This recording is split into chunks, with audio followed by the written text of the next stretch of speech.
सपनों की उड़ान। एक छोटे से शहर में सुधा अपने परिवार के साथ रहती थी। उसकी सास विमला देवी एक बहुत ही सख्त और पुराने ख्याल वाली महिला थी। एक दिन सुधा को एक बड़ी कंपनी में मार्केटिंग मैनेजर के पद की नौकरी का ऑफर मिला, लेकिन वह जानती थी कि सास को मनाना आसान नहीं होगा। उसने हिम्मत जुटाई और सास के सामने अपनी बात रखी। माँ जी, मुझे एक अच्छी नौकरी का ऑफर मिला है और मैं इस नौकरी को करना चाहती हूँ। विमला देवी गुस्से में बोली, तुम्हारी जगह घर में है, बाहर नहीं।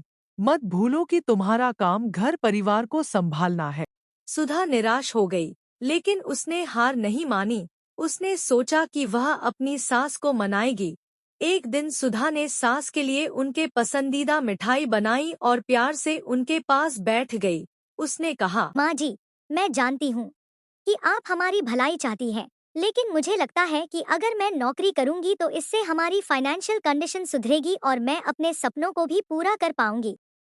विमला देवी ने बहू की बात को ध्यान से सुना और सोचा कि यदि ये खुश रहेगी तो घर का माहौल भी अच्छा रहेगा।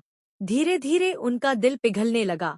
आखिरकार विमला ने कहा, ठीक है बहू, तुम नौकरी कर सकती हो, लेकिन घर की जिम्मेदारियों को मत भूलना। सुधा की आंखों में खुशी के आंसू आ गए। उसने अपनी सास को गले लगाया और कहा, धन्यवाद माँ जी, मैं वादा करती हूँ कि मैं दोनों जिम्मेदारियों को अच्छे से निभाऊंगी। सुधा नौकरी के पहले दिन बहुत एक्साइटेड थी। उसने अपनी सास का आशीर्वाद लिया और ऑफिस चली गई। उसने देखा वहाँ का वातावरण बहुत ही फ्रेंडली है। उसने खूब मेहनत की। विमला देवी ने ये सब नोटिस किया और कहा, बहू, तुम बहुत मेहनत करती हो, इसीलिए मैंने फैसला किया है कि अब से घर के काम में मैं तुम्हारी मदद करूंगी। और फिर विमला ने रसोई और घर के कामों में सुधा का हाथ बंटाना शुरू किया। इससे वह अपने काम पर ज्यादा ध्यान देने लगी और उसे कुछ ही महीनों में प्रमोशन मिल गया।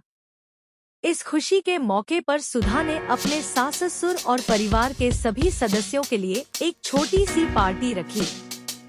पार्टी में सुधा ने अपनी सास से कहा, माँ जी, अगर आपका साथ और आशीर्वाद नहीं होता तो मैं यहाँ तक नहीं पहुँच पाता। विमला ने मुस्कुराते हुए कहा, बहू, ये तुम्हारी मेहनत और लगन का नतीजा है। मुझे तुम पर बहुत गर्व है। सुधा के प्रमोशन की खुशी से घर का माहौल बदलने लगता है। विमला ने सोचा कि सभी बहुओं को उनके सपनों को पूरा करने का मौका मिलना ही चाहिए। अगले दिन विमला सुधा से कहती है, बहू, मैं सोच रही थी कि हम एक सर्विस शुरू करें जिसमें सोसाइटी की महिलाएं अपने हुनर को निखार सकें। क्या तुम मेरी मदद करोगी? वो बहुत खुश हुई और बोली, माँ जी, ये बहुत ही अच्छा विचार है। मैं पूरी तरह से आपकी मदद करूँ। और फिर दोनों ने मिलकर बिजनेस की शुरुआत की, जिससे सोसाइटी की बाकी लेडीज को भी काम मिला और जल्द ही उन्हें बड़ी सफलता मिली।